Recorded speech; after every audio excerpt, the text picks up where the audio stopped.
Kau bagilah negara apa sekalipun kan, tapi Malaysia memang is the best country lah.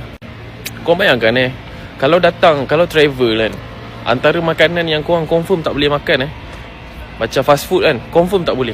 Kalau pergi Singapura pun, tak payah pergi jauh lah, pergi Singapura kan, confirm tak boleh makan dia punya fast food dia. Sebab tak halal kan, dia punya McD pun ada pork apa semua.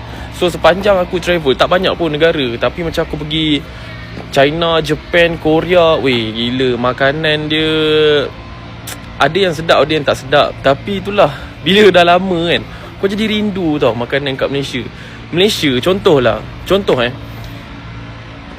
kalau orang Western datang Malaysia, ada makanan dia. Kalau orang China datang Malaysia, ada makanan dia. Orang Korea, orang Japan, orang mana, orang Arab, you name it, semua makanan ada kat Malaysia tau. Itu kalau aku cerita pasal makanan je. Tapi dia daripada banyak sudut, sebenarnya Malaysia menang weh. Serius aku cakap.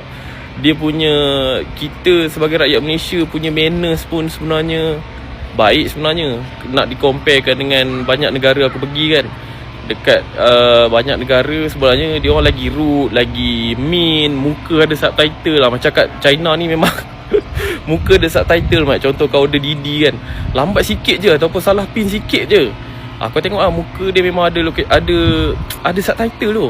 And then macam dekat Korea, masa aku pergi, dia punya pembayaran tu masih macam prefer cash. And then ada accept online, tapi some stores dia tak accept kad lah. Macam tu lah. So senang cerita, kalau Malaysia kan, kau bawa apa pun, bawa duit ke, bawa kad ke, QR Pay ke,